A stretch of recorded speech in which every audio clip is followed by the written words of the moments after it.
Benjamin Castaldi. Vous pensez le connaître. Visage familier du petit écran, animateur star de la télé-réalité, fils d'une lignée d'artistes mythiques. Mais derrière les projecteurs, qui est vraiment Benjamin Castaldi? Entre succès, scandales, coups durs et révélations inattendues, sa vie est un véritable roman. Et si on vous disait que ce que vous avez vu à la télé, ce n'est que la partie émergée de l'iceberg? Restez avec nous pour découvrir l'envers du décor, les secrets, les choix, les combats et les vérités cachées. Abonnez-vous dès maintenant, une histoire captivante vous attend. Benjamin Castaldi, né le 28 mars 1970 à Boulogne-Billancourt, est un animateur et chroniqueur français issu d'une famille d'artistes renommés. Son parcours, marqué par des succès télévisés et des rebondissements personnels, offre une narration captivante pour un format vidéo. Voici un aperçu structuré de sa vie, mettant en avant les moments les plus marquants pour captiver l'audience dès les premières secondes. Fils de l'actrice Catherine Allégret et de l'acteur Jean-Pierre Castaldi, Benjamin grandit entouré de figures emblématiques du cinéma. Sa grand-mère, Simone Signoret, et son grand-père, Yves Allégret. Dès son plus jeune âge, il est immergé dans un univers artistique riche, avec des liens familiaux tels qu'Yves Montand, son grand-père adoptif. Malgré cet héritage prestigieux, Benjamin choisit une voie différente, aspirant à devenir homme d'affaires. Après des études en sciences économiques à la Sorbonne et une tentative avortée à Sciences Po, il se lance dans diverses aventures entrepreneuriales, notamment dans la livraison de repas et la production musicale aux États-Unis, avec des succès mitigés. Le tournant de sa carrière survient en 1994 lorsqu'il rejoint Michel Drucker en tant que chroniqueur cinéma sur France 2. Cette expérience le propulse sur le devant de la scène, menant à des rôles d'animateur sur France 2 et la 5e. En 1999, il intègre TF1, animant des émissions telles que Célébrité et 1 contre 100, consolidant ainsi sa position dans le paysage audiovisuel français. En 2001, Benjamin anime Loft Story sur M6, la première émission de télé-réalité française, suivie d'une deuxième saison en 2002. Ce programme révolutionne le divertissement télévisé en France. Plus tard, de 2007 à 2014, il présente Secret Story sur TF1, renforçant son statut d'animateur incontournable de la télé-réalité. Au-delà de la télévision, Benjamin explore d'autres médias, animant des émissions de radio et participant à des publicités. Cependant, sa vie personnelle est marquée par des hauts et des bas, avec 4 mariages et des défis financiers, notamment une arnaque financière en 2012 qui le laisse ruiner. Malgré ces épreuves, il persévère, revenant sur TF1 et explorant de nouvelles opportunités médiatiques. Plus récemment, Benjamin se diversifie en lançant un site de coaching diététique, dietstory.fr, partageant son expérience personnelle de perte de poids. Il s'engage également dans des projets théâtraux, notamment en racontant l'histoire de ses grands-parents, Yves Montand et Simone Signoret, à travers la pièce Bungalow 21. Passionné d'équitation, Benjamin participe à des compétitions de saut d'obstacles, reflétant l'amour de sa famille pour ce sport. Malgré les tumultes personnels, il reste proche de ses enfants et continue d'explorer diverses facettes de sa carrière médiatique. Ce récit de la vie de Benjamin Castaldi, entre héritage familial, succès télévisé, défis personnels et résilience, offre une narration riche et nuancée, idéale pour un contenu vidéo captivant. Mais derrière le sourire éclatant, les projecteurs et les studios de télévision, Benjamin Castaldi cache une vie pleine de paradoxes, de blessures et surtout une incroyable volonté de se relever, encore et toujours. Car si la France l'a vu gravir les marches du succès, elle l'a aussi vu tomber, parfois durement. Et c'est justement dans ces chutes que réside toute la profondeur du personnage. Benjamin n'est pas un homme tiède. Il vit à 200%, aime avec fougue, prend des décisions impulsives, vit avec panache. Son tempérament flamboyant lui a valu autant de succès que de polémiques. En coulisses, ses colères peuvent éclater, mais elles sont rarement gratuites. Il défend avec ardeur ses idées, son image, et surtout ceux qu'il aime.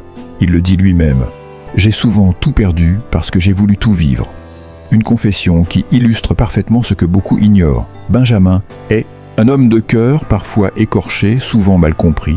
En 2012, l'impensable se produit. Une arnaque financière, digne d'un film hollywoodien. Benjamin investit, avec confiance, dans un projet qui promettait monts et merveilles. Mais le rêve tourne rapidement au cauchemar. Il perd tout, mais vraiment tout. Ses économies, ses biens, jusqu'à devoir revendre ses motos, ses objets de collection et même son appartement. À ce moment précis, il est au bord du gouffre. Peu d'amis lui tendent la main. L'industrie de la télévision, souvent cruelle, tourne vite la page. Mais Benjamin, lui, ne baisse pas les bras. il décide de revenir autrement. De se reconstruire non pas en star, mais en homme. Côté cœur, sa vie est tout sauf un long fleuve tranquille. Marié 4 fois, père de plusieurs enfants, Benjamin ne cache rien de ses erreurs. Il reconnaît avoir été parfois trop fougueux, trop centré sur sa carrière, pas assez présent. Mais il reste profondément attaché à ses enfants, notamment Julien, qu'il a eu avec Valérie Sapienza et qui suit aujourd'hui ses traces dans l'audiovisuel. Son mariage avec Aurore Allemand, directrice de casting chez Endemol, est différent, plus posé, plus complice. Ensemble, ils forment un duo uni qui a su traverser les tempêtes et qui s'affiche désormais plus soudé que jamais. Ce que le public voit, c'est l'animateur, le chroniqueur, l'homme médiatique. Mais Benjamin est aussi un fils marqué par l'absence. Un petit-fils écrasé par la légende. Un père en quête de rédemption. Il a longtemps souffert d'être comparé à ses aïeux, notamment à sa grand-mère Simone Signoret, figure mythique du cinéma français, et à son grand-père par alliance Yves Montand.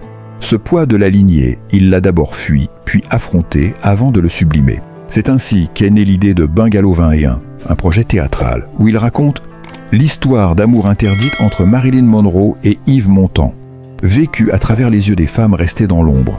Un hommage subtil à sa grand-mère et une manière pour Benjamin de réconcilier passé et présent. Aujourd'hui, Benjamin est chroniqueur régulier dans Touche pas à mon poste, émission phare de C8. Aux côtés de Cyril Hanouna, il s'exprime librement, sans filtre, parfois avec humour, souvent avec franchise. Ce rôle lui va comme un gant. Il n'a plus besoin de séduire à tout prix. Il est là, simplement lui-même. Il a aussi trouvé un ton nouveau, plus mature, plus posé, mais toujours aussi passionné. Il partage son expérience avec une certaine humilité, loin du bling-bling des années Loft Story. Désormais, Benjamin ne court plus après le succès. Il choisit ses projets avec soin. Il s'investit dans des formats plus personnels, comme la panthéâtralisation de sa propre histoire familiale, mais aussi dans des camps documentaires et des hauts projets audiovisuels autour de la mémoire, de l'héritage et de la célébrité. On murmure même qu'il prépare un livre de confession, dans lequel il livrerait pour la première fois toutes les vérités de sa vie. La gloire, les trahisons, les amours, la dépression et surtout, la résilience. Quand on le regarde aujourd'hui, on ne voit plus simplement un animateur télé. On voit un homme debout là, cabossé par la vie mais jamais brisé. Un homme qui a compris que le plus important, ce n'est pas d'être vu, mais d'être vrai. Et c'est peut-être là que réside tout le secret de Benjamin Castaldi. Il n'a jamais triché. Il a vécu pleinement, intensément, avec ses erreurs, ses joies et ses regrets.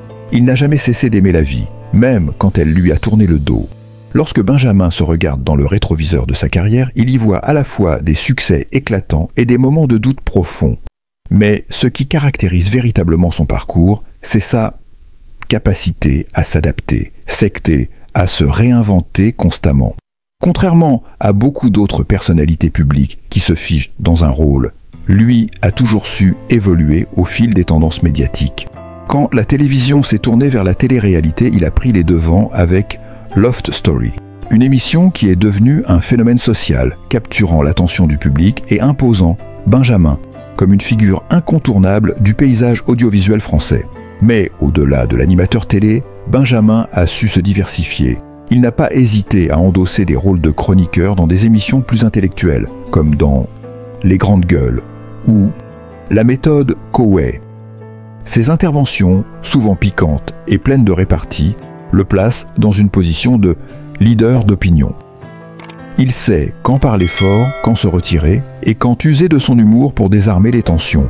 Il y a quelque chose dans ses apparitions qui dégage une aura de moussagesse forgée dans les épreuves. Pour comprendre la portée de sa résilience, il est essentiel de revenir sur la période la plus sombre de sa vie, celle où il a perdu presque tout. Là, après l'arnaque qui le ruine, il doit non seulement gérer ses finances, mais aussi son image publique. Pour beaucoup, ce type de déclin est une fin de carrière. Mais pour Benjamin, c'est une nouvelle occasion de montrer au monde